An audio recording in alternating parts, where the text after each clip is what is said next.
দুনিয়ার সবচেয়ে কঠিন অপারেশন হলো স্বৈরাচারের পশ্চাৎদেশ থেকে আসন সরায় নেওয়া। এটা হলো সবচেয়ে কঠিন অপারেশন।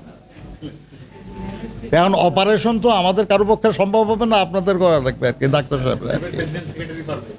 তবে একজন ডাক্তার সাহেব প্রথম প্রস্তাব করছে আর কি, যে এখন যেটা লাগবে সেটা হলো মুগুর। হ্যাঁ, মুগুর দিয়েও চেষ্টা করা যায়, সরানো যায় কিনা। কিন্তু আমরা চাচ্ছি আমাদের প্রস্তাব যেটা এক দফায়, সেটা মুগুর না, সেটা হলো একটা একেবারে সিস্টেমেটিক অপারেশন। তাই না? আপনারা যেমন অপারেশন থিয়েটারে নিয়ে অপারেশন করেন, ওইরকম সিস্টেমেটিক অপারেশন। এই আপনার সংসদ বাতিল করে দেন, সরকার পদত্যাগ করেন, নির্দলীয় সরকার গঠিত হোক, তার অধীনে নির্বাচন কমিশন করে লেভেল প্লেইং ফিল্ড করে নির্বাচন করেন। সবই এক সময় হয়েছে দেশে। শুধু ক্ষমতা চিরস্থায়ী করার জন্য যেমন বাকশাল করা হয়েছিল, তেমনি ক্ষমতা চিরস্থায়ী করার জন্য সংবিধান সংশোধন করে বর্তমান পরিস্থিতি সৃষ্টি করা হয়েছে, যাতে করে ভবিষ্যতে আর অন্য কেউ ক্ষমতা আসতে না পারে। এটা বাতিল হওয়া লাগবে। বাকশালও বাতিল হয়েছে, এটাও বাতিল হবে ইনশাল্লাহ, হতে হবে। খালি জিনিসপত্রের দাম বাড়তেছে, সরকার নিজে পর্যন্ত সব বাড়াইতেছে, এবং অভিযোগ কি? রাশিয়া ইউক্রেন যুদ্ধ। অ্যাজ ইফ সারা দুনিয়ার আর কোথাও রাশিয়া ইউক্রেন যুদ্ধের কোনো অভিযোগ নাই। আছে? আপনার মতো 2 দিন আগে বা বণিক বার্তায় বোধহয় দেখলাম আর কি, যে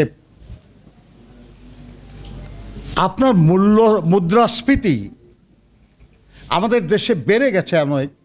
এমনকি যে কদিন আগে শ্রীলঙ্কায় যে একটা বিধ্বস্ত অবস্থা হয়ে গেল, একটা আন্দোলন হলো, সরকারের পতন হলো, একজন মাত্র পার্লামেন্টের মেম্বার যে দলের, সেই দল থেকে প্রধানমন্ত্রী না প্রেসিডেন্ট, রনিল রানা সিংহে।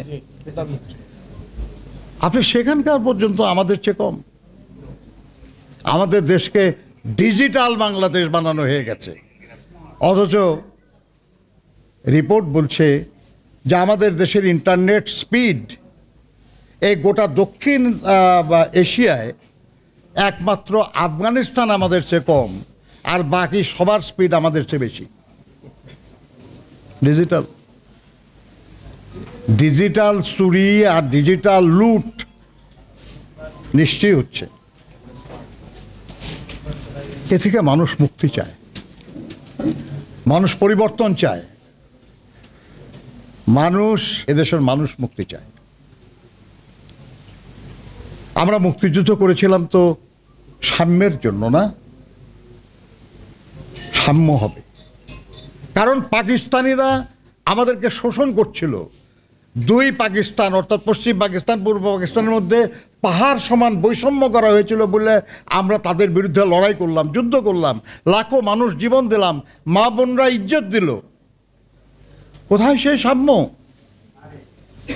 আজকে বাংলাদেশের শতকরা 5 ভাগ মানুষের হাতে শতকরা 90 ভাগ সম্পদ, আর 95 ভাগ মানুষের হাতে শতকরা 10 ভাগ সম্পদ। 2014 সালে 300-র মধ্যে 153টা আসনে পাস আগেই। এবং কিভাবে সেগুলো তো জানা যায়, এরপরে এগুলো নিয়ে কথাবার্তা হচ্ছে তো। কৌশলে প্ল্যান করে না, খালি ইচ্ছে করে কিছু নমিনেশন পেপার বাতিল, কাউকে দিয়ে প্রত্যাহার করায়, এটা করানো হয়েছে যাতে করে যদি নির্বাচন তারা করতে না পারে, তাহলেও যেন সরকার গঠন করতে পারে।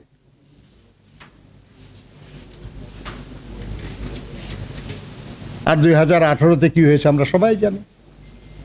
আপনার নির্বাচন কমিশনের লোকরাই বলতেছে যে আমরা এবার নির্বাচনের দিন সকালে ব্যালট পেপার পাঠাবো, যাতে করে রাত্রেবেলা কেউ ব্যালট পেপার ভরতে না পারে।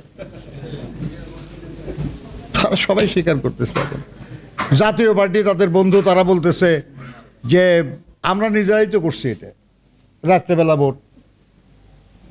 রাশেদ খান মেনন সাহেব, তাদের জোটের সঙ্গী, তিনি বক্তৃতা করে বলতেছেন, সব ফেসবুকে ইউটিউবে আছে, যে আমি নিজে ভোট করেছি, সেই আমি সাক্ষী দিচ্ছি যে দেশের মানুষ ভোট দিতে পারে নাই। তারপরে কদিন আগে কুষ্টিয়ায় দেখলাম আওয়ামী লীগের এক নেতা বলতেছে যে রাতে বেলা ভোট দিয়ে আমরাই তো আপনারা বানালাম, আর এখন বেশি বেশি কথা কন। তারপরে আর কি অভিযোগ থাকে?